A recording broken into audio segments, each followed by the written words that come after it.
It is a Tuesday, August 5th, 2025. Rob Brown, Memphis, Brendan Martin, Ocala. Great show in store for you today. Cold coffee makes me feel cool. I love it. Get your phone out. Makes me feel cool. Of the QR code. We are live, and we got a lot of great listeners. Like, I love Mary Turner, hardworking attorney who's been on our show a few times down in Tuscaloosa. Good morning, Mary. She's doing great things there in Tuscaloosa. The Eggman, Dean Nelson, driving that truck back and forth to Memphis, West Memphis every day up on the ridge.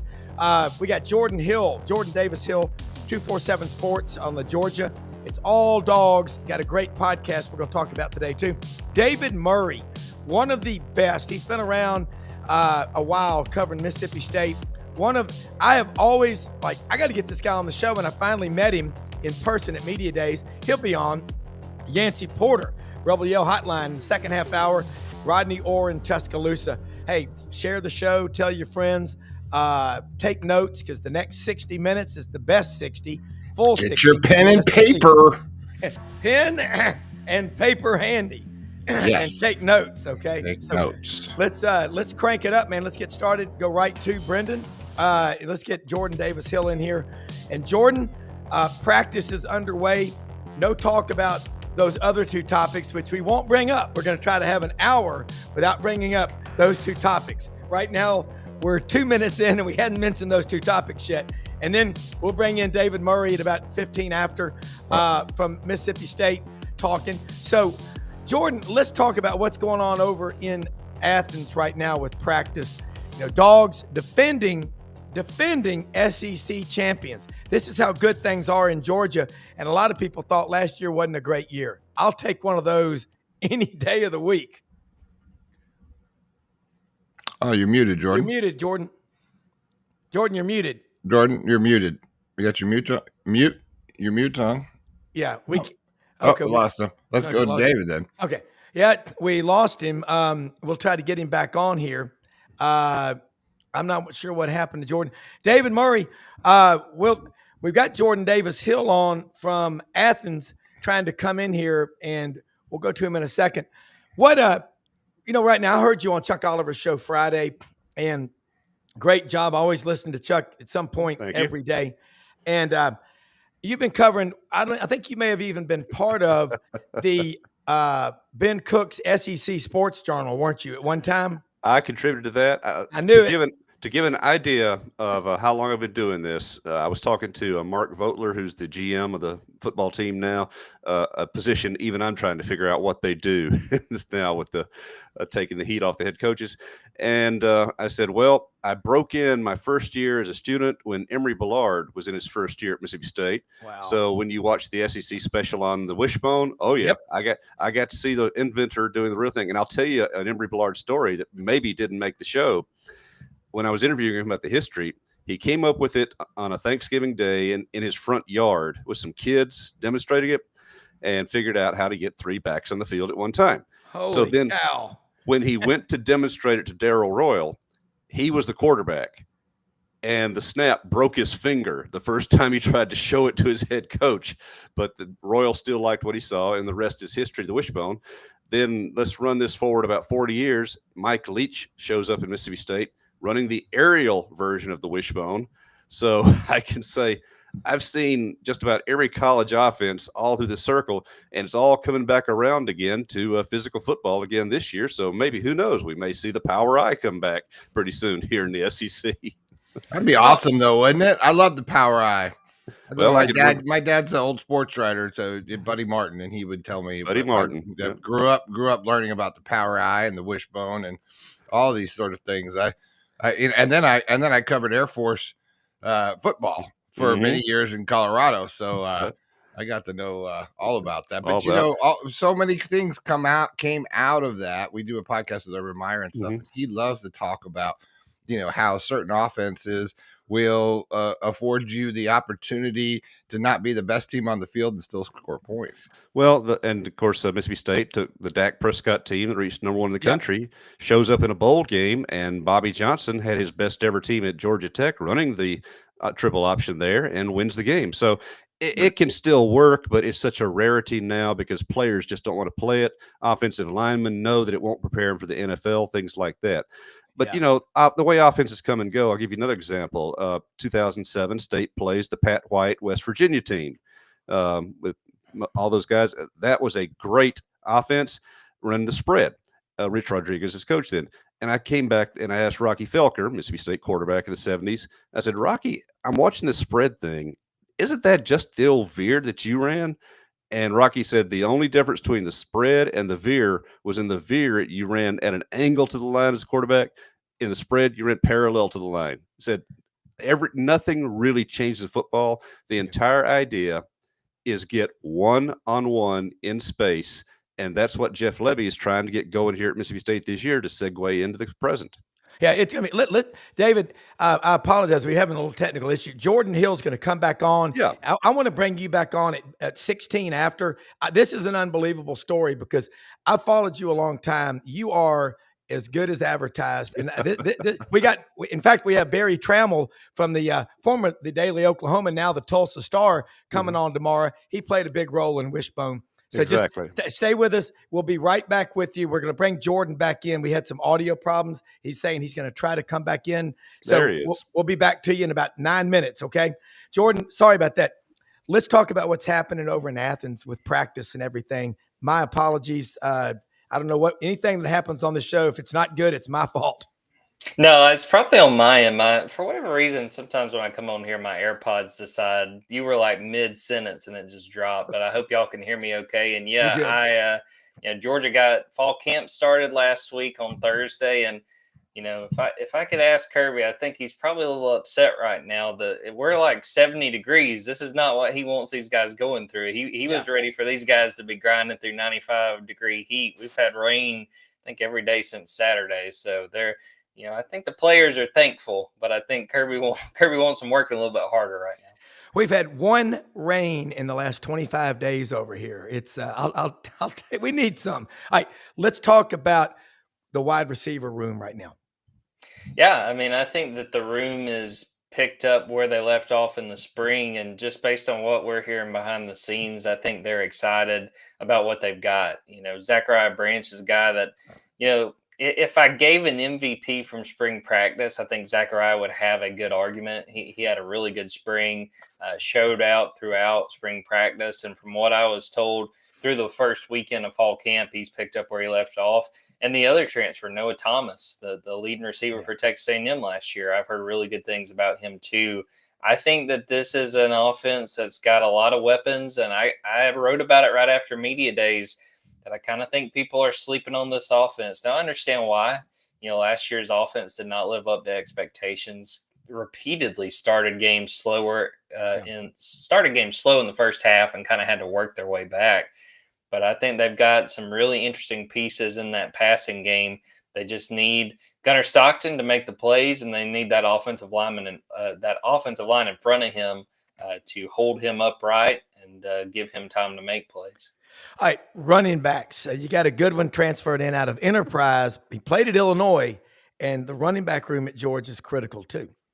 Yeah, Josh McCray, we're still waiting to see him out there. He, what I was told, dealing with an illness, so he has not practiced at least the first couple of practice of fall camp. But what I've been told, I don't think it's anything to be concerned about. And, the guy that I've heard about to this point in fall camp is very much one of the guys we kept hearing about in the spring. The guy I told you guys before, one of the best, the natural running back in the SEC, Bo Walker, a guy who has no choice but to be a really good SEC running back. I mean, I was told he broke off some big runs on Saturday. I think he's a guy that is going to give them no choice but to play him.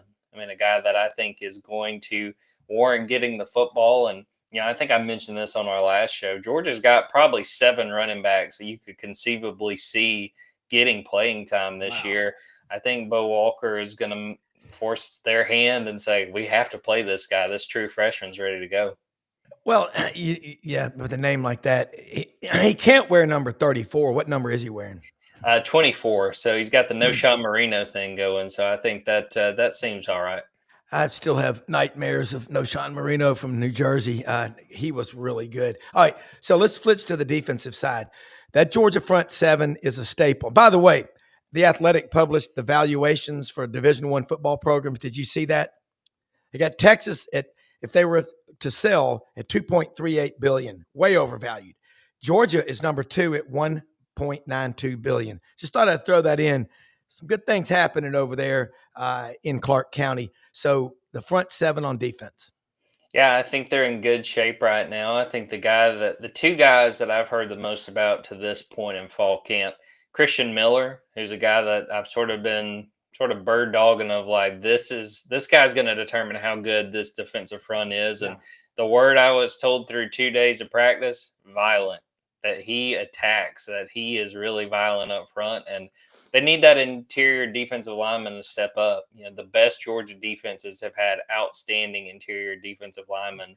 I think he's ready to be that guy. I think he deserves a lot of credit for playing in the Sugar Bowl. He was playing through a shoulder injury, and he still wound up having 5 tackles, and then had surgery not long after that. Played through that injury, but him and then Elo Mendoza, the guy they got from Army transfer.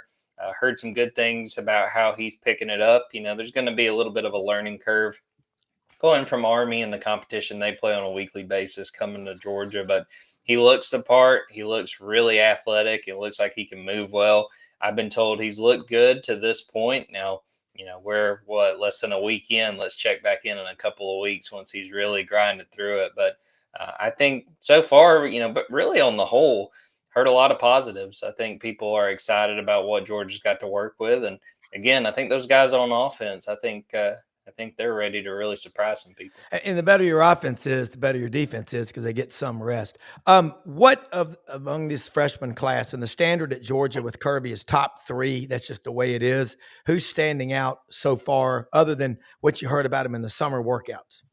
Yeah, I would say Elijah Griffin, from what I've heard, has gotten off to a good start. He's a guy that if I had to pick one freshman, if I picked 2 freshmen who could play quite a bit this year, Bo Walker, who I mentioned a few minutes ago, and then Elijah Griffin. And I think that, Elijah, I think is in a really good spot in the fact that Georgia does not have to start him, that they are not in a position where they're like, we have no choice. Like, we have to start this true freshman. They've got some really good experience. And again, the thing I always circle back to, I think this defensive line is deep enough. They can rotate pretty regularly. And Rob, I don't know how much you followed some of the Auburn coverage, but I've seen them talking about, I think it was Malik Blockton was saying, I don't want to play 50 snaps. I don't want to play 60 snaps. Play me less than that, and I will be very effective. I think it's the same thing at Georgia, that they understand there's a lot of production you can get by not playing quite as much. Go out there and play maybe 15 fewer snaps than you could, but make the most of the time you're out there. I think Georgia's in a spot where they can rotate pretty regularly, and Elijah Griffin's a guy that I think probably not going to start, but I think you're going to see him quite a bit, and especially these first 2 games of the year. Marshall, Austin Peay. I'm going to go ahead and predict he makes at least one play that makes everybody go, man, who is that guy? Yeah. Well, there's a man that I love and respect, Coach Max Howell, who's watching the show right now in Fulton, Mississippi, right outside Tupelo. He gave me back in the late 90s, the 38 snap rule. He goes, after about 38 snaps, those big defensive linemen, please, coach, I need a break. You are very wise. You've picked up on that. You're around a lot of smart coaches.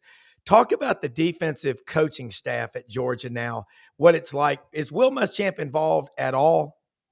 So I think he's still around. He's not in an official capacity. We did not see him when we were at practice on Thursday. So he's definitely taken kind of a step back. I think he's ready to watch his son Witt up there at Vanderbilt. I think he's trying to kind of get closer to a retirement. But, the thing that I think benefits Georgia across the board this year, they've got the same staff as last year. Every on-field assistant coach is back, and that's not something you see all the time, especially at a place like Georgia. So I think everybody understands the expectations, not only, Kirby Smart and the assistants, but the players know what they're getting. The returning players have played for these guys. So I think that's a huge benefit. And, I think that, having Glenn Schumann, having T-Rob, having Dante Williams, having a loaded staff, Trey Scott up there on the defensive line, I think that this entire staff is in really good shape. And again, anytime you can bring back the entire staff from the previous year, it's just going to make things easier.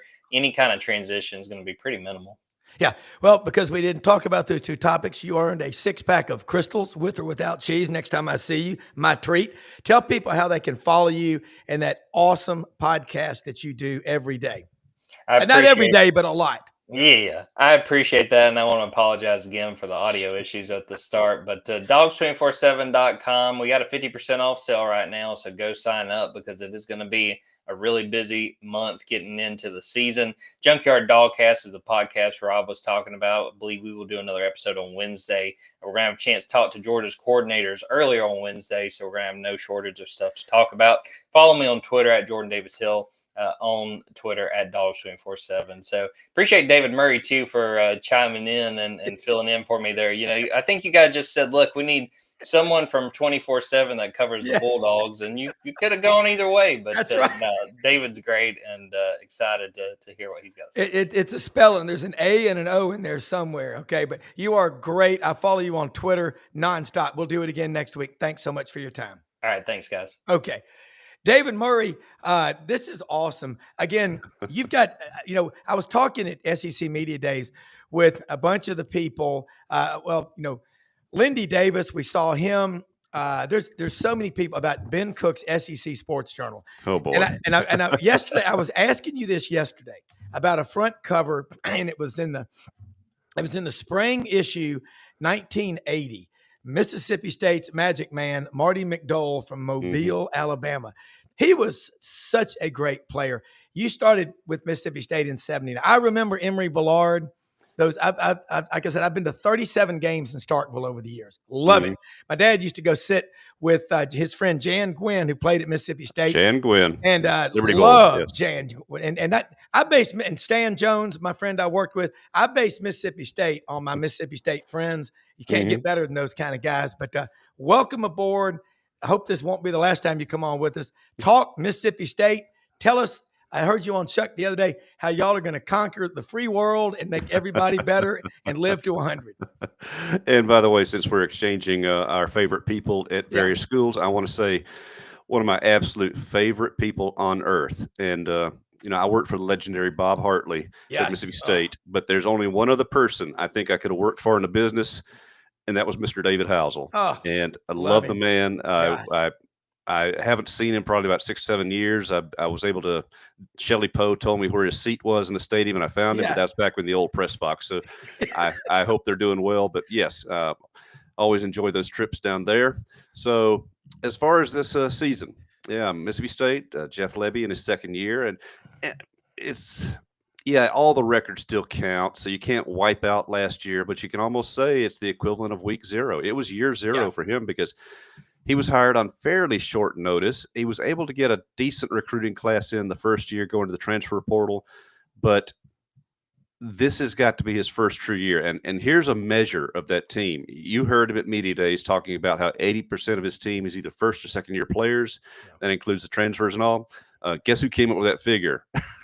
I sat down one June day and started looking at the roster and said, wait a minute, this is a ridiculously young roster. Or not young, new roster. I think now that's the trend in college football now everywhere. Everybody's using the transfers portal so much that I mentioned GM Mark Vogtler. Every program now has the GM trying to put a roster together, manage a roster, retain who you want, release who you want, and keep it going. So this is year 2 for Lebby. This truly is his team, with 80% of it being guys he has brought in these 2 years now. So now we get the first true test of what Lebby and his staff can get done. With what's going on at Ole Miss, the way they go so heavy in the portal, the state of Mississippi per capita puts out more NFL players than any state in America. Because of the College of Agriculture, Engineering, Vet School, Ag School, Mississippi State has an incredible relationship to the county extension agents for recruiting the kids in these small towns. I love that state. My grandparents are from the Delta. I love it. Talk about what Lebby and that staff are doing to cultivate those relationships, because y'all got an honors college and you're one of the hottest colleges for kids in Memphis to go to. Well, what they're doing is with the they retained several members of the staff like Rod Gibson and others who, let's just say, be blunt about it, survived the Mike Leach years, the Dave Emmerich years when they decided to take recruiting in another direction. And now State is trying to drastically rebuild, particularly on the defensive side of the ball, but also on the offensive physical side of the ball as well. The air raid was just it when John Cohen hired him, and I've known John since he's a redshirt freshman at State since 1987, and I told him, said, okay, this is an interesting hire, John, but you realize if Mike Leach ever leaves, it's going to be a total rebuild because nobody can do what he does. Well, through tragedy, that's what's happened. Zach Arnett tried to hold it together for a year, but State had to go out and get somebody with a more offensive mind. Lebby, one of the hotter coordinators in the business, came aboard. So now he's starting to assemble a team. We've had a chance to watch 2 days out of the 3 days of practice so far. I like the direction it's going. They're going to be more physical, more aggressive, a whole lot deeper this year. But the schedule is brutal. So let's just try to get to the bottom line first. State's got to come out of September 4-0. They've got to win those non-conference games. And then all of a sudden the gauntlet starts in the SEC. So they've got to get their feet under them fast. They can't afford to have the losses like last year to Toledo and Arizona State. Arizona State proved to be pretty darn good as it turned out. Yes. But State should have won that game, to be honest. If the running game had been a little more organized and the offensive line in better situation, they'd probably won at Arizona State, believe it or not. Toledo, good team, should not have happened the way it did. So that's going to be the first step. You're starting the season out at Southern Miss with Charles Huff now, Marshall, largely new team as well. So this is jumping right into the fire immediately. They're going to find out quickly what Lebby has got for year 2. All right. So you look at the defense last year, and we all know what happened there. What kind of improvement did you see in spring practice and over the summer as you head into the fall? Because it's got to get better. Numbers.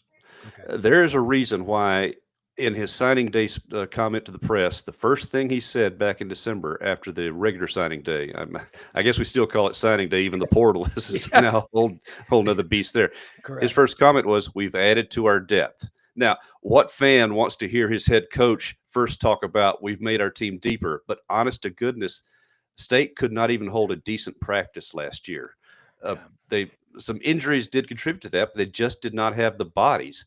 All of a sudden, this past spring, radically different. They're real practicing. A few more guys plugged in through the spring portal.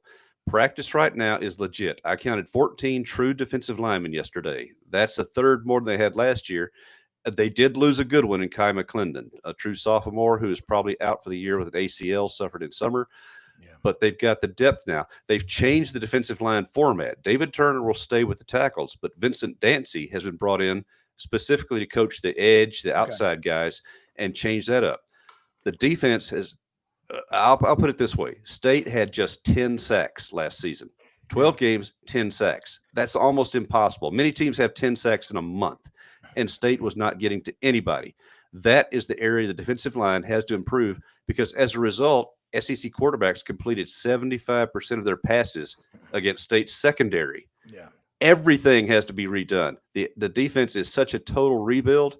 So now it's going to be second-year coordinator Coleman Hutzler. We can see what he can get done with this deeper, more aggressive, faster, more physical bunch. Yeah. Quarterback room. Blake Chapin was there. We talked to him at media days. You're around these people every day. The offense has got to be more productive. Did you see anything that really makes you think, okay, they can score an extra 10 points a game, which could translate to 2 or 3 victories? I don't know about 10 points, but I think they can definitely be a touchdown better because Blake Chapin, he was injured in his 4th game, and now that was bad luck and good luck. It meant that he was able to apply for a hardship year because he was still inside that 4-game window, and after Florida put him out with the shoulder. And so now he's able to come back for a 6th season in college. He is radically different. He has remade his body. He was forced to by the rehab process, and he admitted that some of the things he did in rehab made him better. He's stronger through the shoulders. The ball is coming out of his hands more quickly. The whole key to him is, and the quarterback coach, Matt Holochek, said, they're talking about it. When do you go for the extra yard, or when do you get down? When do you get out of bounds? Basically, they're telling him, do not get hurt. That is your first role and responsibility. You hate to say that, but that's the truth. However, watching him in practice, He's getting the ball out of his hands quickly. He's got a good receiver core that's been in a lot of ways rebuilt. But Chad Bumpus has brought in some great senior transfers as well. The running back game, I think, watching them yesterday, that may indeed be the strength of the offense this year. But you mentioned Blake Shapen. Behind him, Luke Kromenhawk from Florida State. Yeah. I like him. I think he's a good guy. But I've been here a long time. I have never seen a true freshman quarterback like Camario Taylor. That from nearby Knoxville County. Yeah. That is a guy that State has got to put some serious NIL into to retain, because everybody in the world is going to be coming after Camario Taylor after this year. I spent a lot of time at Knoxville at the Wildlife Refuge as a bird watcher looking for red cockaded woodpeckers and brown-headed nuthatches.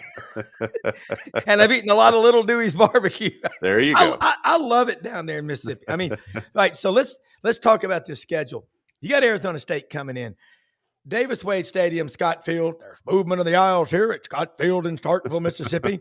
And by the way, there he is right there, our man David Housel. That's the man. And I grew up listening. I'm an AM radio junkie. Jack Crystal, Mount Rushmore. Mm-hmm. And you always in those, that's where I learned about the relationship part. And Brendan's dad, Buddy, who I absolutely love him. Buddy said, we used to go to games. We'd play Mississippi State. Bob Hartley would pick us up at the airport. Oh, yeah. To the game. You can't make this stuff up. We don't ever forget the importance of relationships. But golly, Arizona State's coming in. That is a horrible place to be an opponent. I love the Cowbells. You know why? Because it's a tradition. It is. And I spent many years as a sideline photographer as well. And I tell people this. It's and this is not bragging. It's simply the fact that the two loudest places in the SEC, and this is more the nature of how the stadiums are built than it is the crowd. For instance, you have a humongous crowd at Tennessee. It's not particularly loud there from the sidelines. South Carolina will leave your ears ringing because of the way the stadium is built. When Mississippi State has it going, because of the way the stadium is structured and the Cowbells are, it's ridiculously loud on the field down there. So, yeah, the Cowbells, I've got mine. So obviously I can't use them at the games kind of thing. But and of course, now, and the thing too is we still have fans who say, well, it's a throwback to your Cal College days. Well, I'm a farm boy from the free state of Jones. I grew up with cows and that kind of stuff, so that doesn't faze me a bit. Yeah. But no, Arizona State coming in. Of course, they don't have Scatterbo, which he was the difference maker last year. Yeah. That's going to be a serious test because it's going to be a measure. For State to show progress this year, I think they've got to win at least 5 games. And that means you got to steal an SEC game somewhere, obviously. But that also means getting through the non-conference. I mentioned Southern Miss. You feel good about obviously playing teams like Alcorn State. Yeah. But Arizona State's going to be kind of a benchmark now because they got a good coach who's got their back on schedule there. But again, State should have won that game last year. Yeah. And I've seen many a team come in from hot weather areas, but they were not ready for Mississippi humidity in September. Yeah. And that's what Arizona State is absolutely going to be struck with when they show up. Arizona came here 2 years ago, and they just wilted before our eyes in that regard. Yeah. But, that's going to be a huge test game for State. And you come out of that game with a win, you feel like, okay, Lebby is the right pick. He's got the right staff, and now he's got the roster back on the right track as well. I mean, he was an offensive lineman at Oklahoma. I saw him at media days. If you hadn't seen him, he's a big guy. I mean, he's a football, like Emory. Remember Emory Ballard one time said, football is a game played by football players. Somebody, what he means is you got to have that work ethic, that mentality. It's a certain personality that can play football. Not everybody can do it. I look at you, and we have a few minutes. By the way, you do some great work on the podcasting world. So before you leave, let people know how they can follow that. Twitter, anything on social media, but you're kind of ground zero at Mississippi State. That's just, you've been around. I met you. I'm glad to have you. Tell people who are Mississippi State fans like you did on Chuck the other day, there's a way out if you've got hope, which is the greatest thing a fan base can have. On the show, Melissa, she just got a call from a desperate fan who wanted some hope. And I did my best to try to reassure her there. Yeah.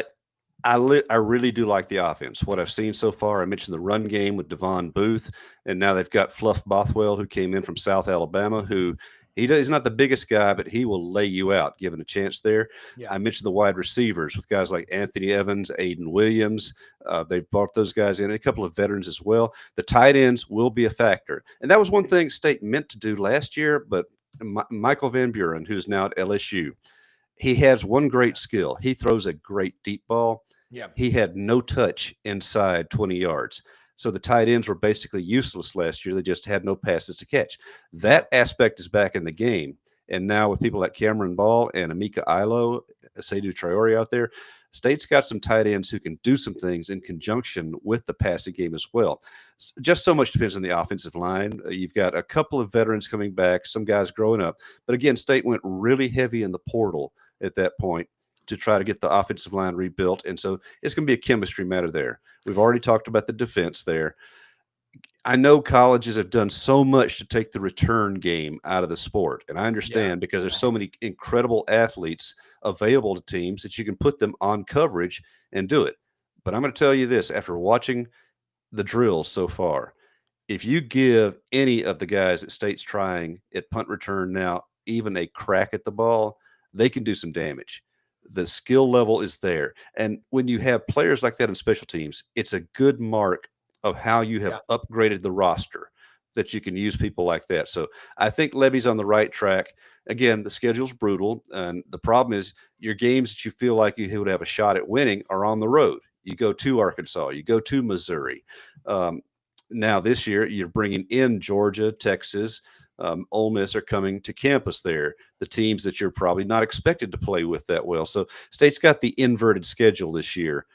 But I can tell you, the fans there, that if you're looking for hope, they're going to be more fun to watch. I guess that's the bottom line. They're going to be more fun and interesting, and you will be able to see the future that they're trying to put together right now in how they play the game this year. So that's the hope I'm offering. Well, no, and I've seen Mississippi State a lot, but Jackie Sherrill, that 97 to 2000 run, those 4 years, a lot of JUCO players in there. And Mississippi's got, 17 junior colleges? And I asked Jeff Levy this at Media Days. I said, are you tapping into that? Because other than that, the only other state with as many or actually more is California. Right. Well, I'll tell you this. With the transfer portal, they have dialed back on JUCO recruiting. And another reason, too, is the talent is just not there in JUCO as it was back in those days. But for a good reason. The reason they were there in the first place was academics. High schools in Mississippi and the Deep South, to give them credit, have got the message over the years about get your kids eligible so they can go to college in the first place. So the JUCOs really are not a factor nearly as much, unless you just get a guy who you can tell he's 1 year from being ready. State will place them at Colin down there with Glenn Davis. And there's some other schools do that. But the transfer portal has really made the JUCO outlet a little bit moot for football. You'll still see it useful in baseball, but more so, I think, football, it's just going to be the transfer portal, and that's how it works. So, and the test now for coaches is chemistry. I've always had the saying about basketball for years that the whole key to winning in basketball is get 6 or 7 guys in there who have enough talent and who don't want to kill each other. So you could be successful. Football, now expand that to about 60 guys. Bring in 60 guys, particularly the portal or people like that, and get the chemistry together where they actually want to play together instead of being just a bunch of free agents themselves, which, hey, that's the reality of it. And you have a chance to win. You mentioned Ole Miss. They've shown that it can work there. We see the other examples. Of course, then you see the Georgias and Texas who are able to keep and retain the high school talent. There's no one formula anymore to building and retaining a roster, but Mississippi State has got to find that mix. You mentioned the recruiting. Levy still wants to be a development program. Now, how practical that is in a transfer era, we're going to find out, because you end up developing guys for other schools to pick off in the transfer. But I think that's going to settle down over the next couple of years when, as many have said, when the money comes down to reality, when some fans get tired of just blowing their budget on a guy who a year later has gone to another school or just doesn't show up. I think we're going to come to some sense of reality thanks to the rev share thing. But hey, it's recruiting. People still do crazy things out there. So it'll never entirely settle down. But I think we're going to see a little more uniformity in the coming years. For right now, though, it's still, can you put a team together year by year by year? That's Jeff Levy's challenge here in year 2. Right. Let people know how they can follow you. And last thing, think about this. three greatest defensive linemen I've ever seen at Mississippi State. Is it Tyrone Keys? Is it Dorsett Davis? Or is it Jeffrey Simmons out of Macon? I don't know, but just something to think about. But let them know how they can follow Fletcher you. Cox, I would throw him in that mix as well. Yeah. He has a chance to be Mississippi State's first member of the Pro Football Hall of Fame, obviously. But Chris Jones, you'd have to say, is your the other guy there too. And the D-line that's another thing that State's trying to get its identity back. But yeah, you can follow our coverage. Of course, I'm on Gene's page at 24/7 Network, CBS. We've been around for a while, and we're one of the self-owned operations. So we have our full staff. Steve Robertson is now the owner. He's such a low-key guy. He's hard to recognize out there. Steve. Yeah. So was Hulk Hogan. Yeah, but anyway. All that.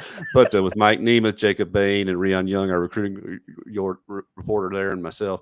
So Gene's page, of course, and then I have at Dogs Bite Mag, DAWGS Bite Mag there. You can find me on Twitter. And I still do some podcasting for the Believe Network out there. That's BLEAV. So this time of year keeps me jumping, but let's see. I'll be going in about an hour and a half, heading out there to talk to players post-practice because it's preseason and something's happening every day here at Starkville and around the rest of the SEC. So life is back for all of y'all. Oh, absolutely. And you did not mention those two distracting. You get a 6-pack of crystals next time I see you in person. Take care. No onions, please. Yeah, no onions, please. Let's do this again soon. You're one of the good people. Been around a long time, and I know why now. Thank you so much. Thank you, guys. I appreciate and enjoyed being on with you. All right, absolutely. Brendan, your dad, the stories that your dad tells about the trips. I mean, Bob Hartley picking him up at the airport. We need more of that. That's what makes us love it. Yancy Porter, Rebel Yell Hotline, should be joining us here momentarily. I saw him. He liked my "Are you ready?" So hopefully he'll be with us in a second. But I know, but I think you send out like texts and tweets, and I think you get confused what's what. Like this is the turquoise turtle box. It's a Bluetooth speaker, like you say, Brendan, but you can drop it in the water as long as that seal right here is locked. Okay. And it absolutely is powerful and it's loud. It's fantastic. You get those at HewlettandDunn.com. You know, they sell boots there too, Rob. Yeah, you know sell that? great looking boots. You're a size 11 or 12. Size 11 and a half. And, you talk about that damn turtle box. The turtle box is going to sponsor you before you know it. You can buy a turtle box, but you go to Hewlett and Dunn to buy boots, clothing, and hats. Rob buys turtle boxes. Well, they've got great looking. They're a distributor of them. Yeah, they've got a big. You can go. I have several cowboy hats. I have some great looking boots. Feral boar boots, and really good looking stuff. Hewlett and Dunn, check them out. And let me tell you what else, Brendan. I was out there yesterday. They've got coming in Barber, Filson, Duckhead, and Stetson, Pendleton, Schaefer. You feel like you're out west. And my son Wilson's got to drive out to Jackson Thursday. Be out there for about a week. So it's beautiful. You grew up out there, Brendan. You are so lucky to have grown up in Colorado and the Rockies. But Hewlett and Dunn open every day of the week, Monday through Saturday, 10 a.m. to 6 p.m. They've got all the clothes, the boots, 7,000 pairs of men's, women's, and kids' boots that they've got out there. And they're right down the street from our good friends at Landers Ford. And we'll come back and talk about them. But they're open Monday through Saturday, 7 a.m. to 7 p.m. Ask for our good friend Brad Bellamy, the general manager. The 25 expeditions are in, the Broncos, the F-150 series, and the service department at LandersFordMemphis.com will pick you up, provide round-trip transportation. You can't get better than Landers. Yancy Porter, Rebel Yell Hotline, how you doing? I'm doing great, guys. How about you? Good. Let's talk some football. We won't mention those two distractions that we know are distractions. Let's talk blocking, tackling, depth charts. I know you've been at practice. Did you have breakfast with Coach Kiffin this morning? No breakfast with Kiffin. What's happening right now? First off, quarterback play. Austin Simmons, you walk in that locker room, you know who the quarterback is. Let's talk about the supporting cast around him on offense, which is never something I think anybody worries about with Lane Kiffin as the head coach. Yeah, I think the first thing that'll jump out for the common fan that hasn't watched this team is the running back room has drastically improved. I think the offensive line has improved. I don't know if drastic would be the word. And I think the wide receiver room, which has always been really, really good at Ole Miss under Kiffin, has improved as well. There's more depth there. Right now, I think another thing that jumps out, I think they found that fourth defensive tackle that they've really been looking for that they can lean on. The freshman Maddox out of Oak Grove, Mississippi, has Yeah. really stepped up. Cam Franklin is now up to about 285, 290, and he's got enough. I was going to say the word that everybody's making fun of Freeze for, but he's got enough. Uh, Girth, enough girth. size to swing inside out. He's always been an outside guy, but he's up to about 6'5", 290 right now. So they're not really as worried about that fourth defensive tackle spot right now. I think right now you're really looking at, you go back to that shooting in Memphis there. They took away their best defensive back there, TJ Yeah. Banks. But Mm. he's off crutches, and that's the biggest news of the camp right now. So he's going to get back and start getting ready. Obviously, he'll be behind, missing, the last couple weeks. But I don't know if he's going to be ready for the first game. But I think that's really big news that Ole Miss's best defensive back is off crutches and getting himself prepared to get back on the field. Well, you look at the wide receivers. Ole Miss, whoever they put out there, they're going to catch a lot of balls. Let's talk about the depth there. Yeah, I mean, they've got really, I think literally there are 24 wide receivers on the roster. Now, those you're included the walk-ons as Yeah, well. 25, But whatever. yeah, but they really got 10 to 12 guys that are SEC caliber type wide receivers. So they're going to be able to sustain injuries if they have it there. I think there's 8 to 10 that could really win games for you there at receiver. All right, let's switch over to the The defense. defense. You know as well as I do, you're the best at charting trusted defensive linemen on the Ole Miss roster. That's been the key figure that's led to 3 of the last 4 years top 12 finishes in Oxford, home of Vaught Hemingway Stadium. Yancy? Yeah. Okay. I think as it's been under Lane, the defensive line is going to be kind of the bell cow of the defense. Um, that's been kind of the case the last 3 to 4 years. That's going to be no different this year. That will be the strength. The defensive line, wide receiver are probably as a whole the most talented positions, and that was the case last year as well, Yeah. right? Mhm. And I don't expect that to be any different this year. They recruited really well 2 years ago. They grabbed the top 4 defensive linemen inside the state of Mississippi.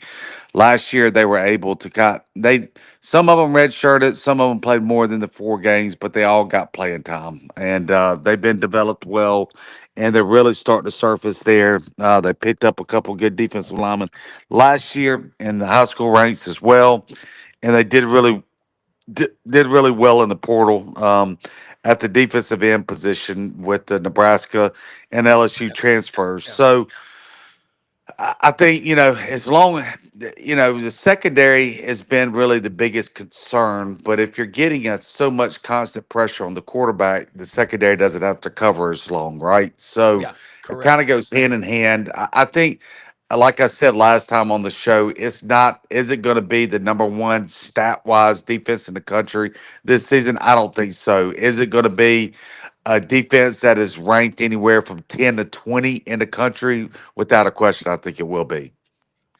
Well, you expect that with, Pete Golding.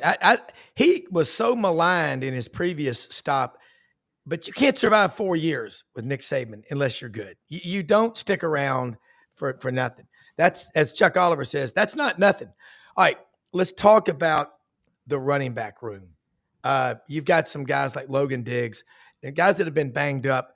But I go back last year, still, what was that thing with Elliot Ness? Unsolved mysteries, UFOs, and sightings of Ulysses Bentley IV carrying the ball on tonight's Untold Mysteries.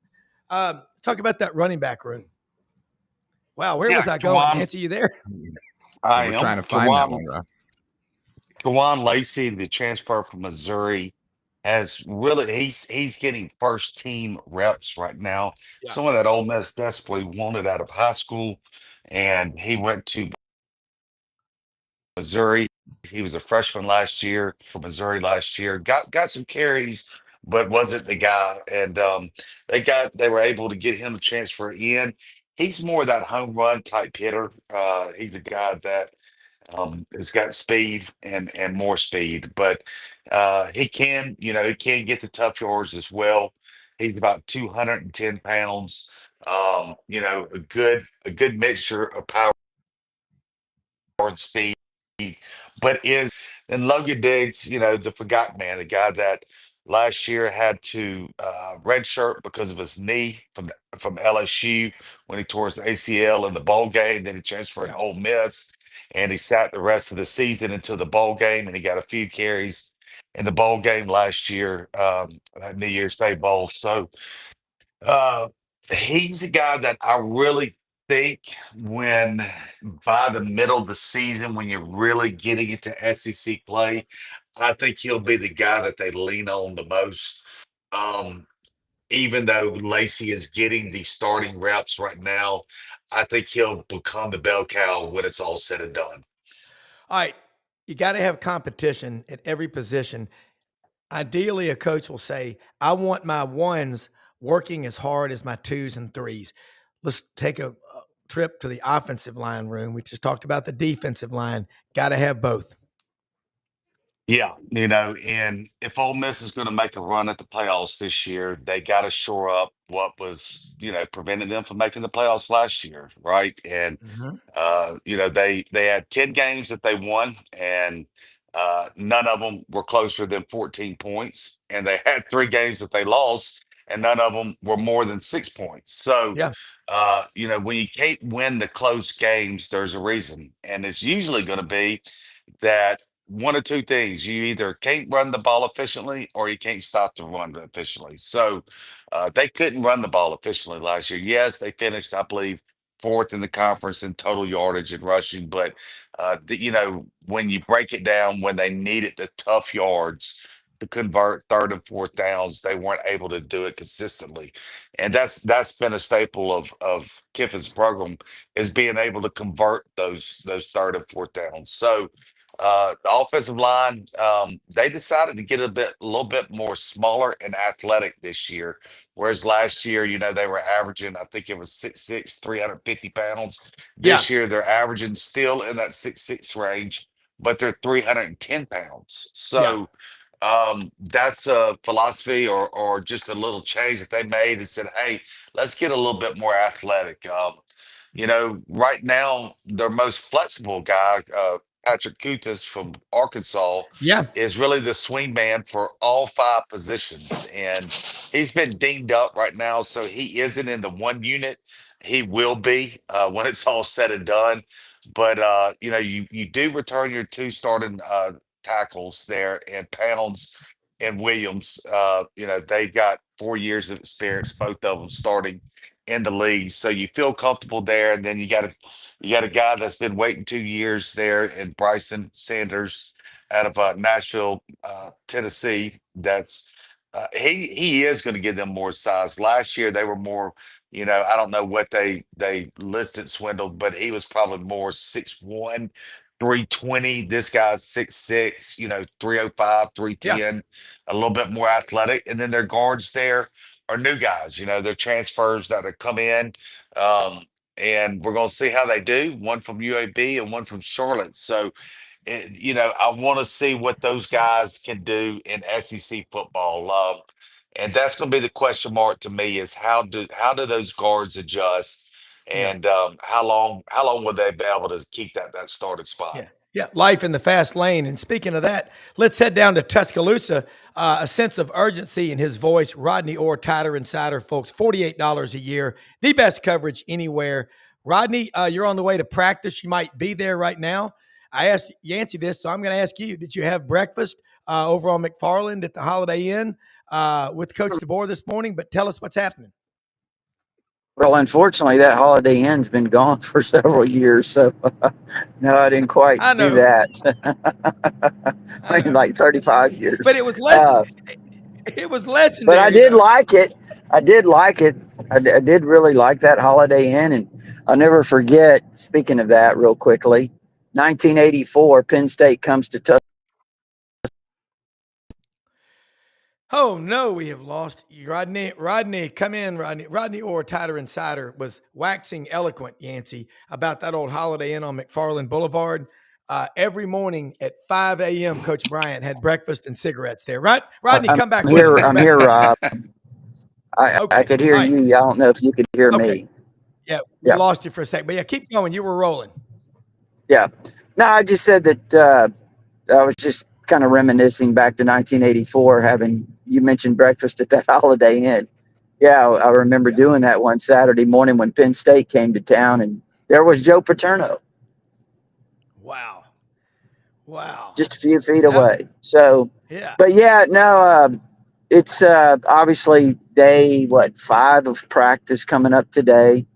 We've had media viewing periods for every practice, about 15 minutes roughly, and we have viewing period this morning as well as tomorrow, and then it's kind of shut down for the most part the rest of camp. So they're getting serious, and it sounds like everything. I mean, the vibes are really good here right now. I think they feel like they had a great off season, they had a great spring. It's carried over into the summer workouts.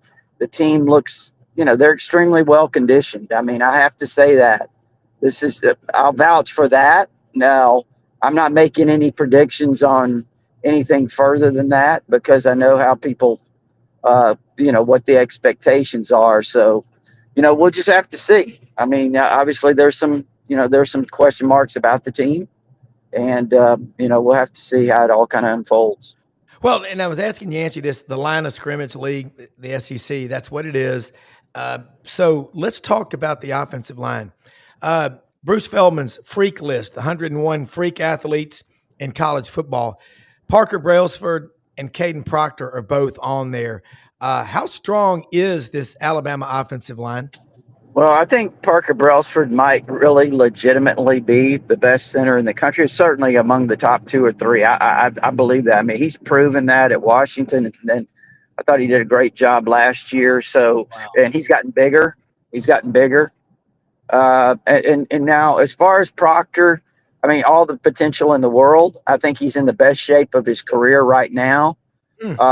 He's never going to be a guy that's going to be 335, 345. He's 365 right now. Now, listen, I know he was listed at the similar weight last year. I'm not sure he really was that weight, especially once the season. That's the key is how does Proctor manage his weight over the course of the season? Yeah. I mean, does he keep his weight in check over the course of the season? So we'll see about that. But otherwise, obviously Wilkin Formby at right tackle, they expect him to make a big jump. He's made a lot of progress physically. Jaden Roberts is going into his 3rd year as a starter. Yeah. Now, we'll say this, a very important player here, a couple of important players. Let's just go ahead and say Cam Dewberry at left guard. I think Cam, the transfer from Texas A&M, is probably going to win that job. That's my thought. I think Gino Vandemark, that was here last year, he's kind of a swing guy, guard center. Very, very valuable. Very valuable. He might be the 6th guy if you want to place it that way or say it that way.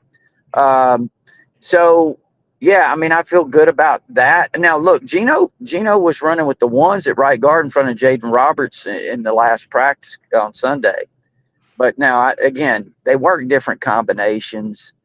So I don't really kind of get to I don't really give that the credence that some people think maybe Gino's going to grab that job, but I don't know. We'll see. But yeah, overall, offensively on the offensive line, I think they have a chance to be really good. All right, Yancy, flip it over to you. Conditioning. Rodney just talked about that at Alabama. How strong is Ole Miss looking, and are they going to be a team that can win 2 or 3 games in the 4th quarter just off of sheer toughness and meanness? Well, you hope so. Right now it's just been shoulder pads. So really, Yeah. before they put the pads on and really start hitting, that'll tell the tale more in itself. And Lane, his philosophy, especially since COVID, they don't really go hard a lot. They try to keep these guys healthy. They put a big emphasis on not trying to get too many injuries before the season starts. And Yeah. a lot of people, were very weary of that, especially the old school people were, you're used to 2-a-days and people throwing up on the field and things in that nature. But Lane really has that pro model mindset. So Yeah. I don't really think even when they get the pads on that you're going to know that until the games start. But it's never been an issue in the past with his teams, even going to this model where it's more like the pros, where you're not hitting the whole way through practice. So we'll see. We'll see. But I will say this about Alabama. I've got a couple still really good friends there on that staff. And the one thing that sticks out to me when talking to those guys is it's going to be the old Alabama type defensive line. They're going to have an elite front seven there at Alabama this season. That's scary. Rodney, we just got about a minute and a half left. Tell people what you're covering at Alabama they need to know about and how they can watch Tighter Insider tonight at 6:30. Yeah, I mean, like I said, I'm going to practice right now on the way, and we'll certainly have full coverage of that. And the post practice interviews with Ryan Grubb today, and then obviously 6:30 tonight, WVUA 23 with Gary Harris. Myself will have Tighter Insider TV, goes throughout most of the state of Alabama on WVUA, but obviously it streams all over the internet. So we're really looking forward to this practice and what we see today.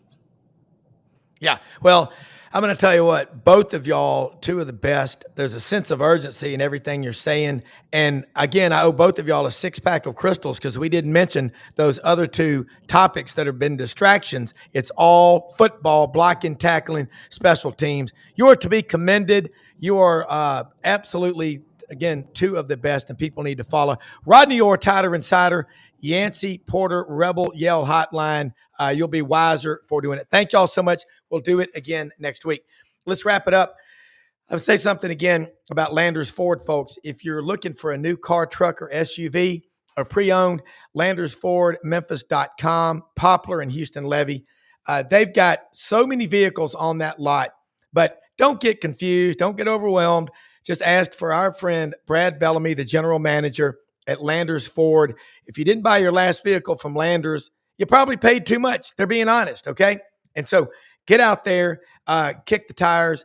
If you got service issues, they'll pick you up at home, at your office, provide round-trip transportation. They're great folks to work with, Landers Ford Memphis. And again, they're right down the street from our good friends at Hewlett and Dunn.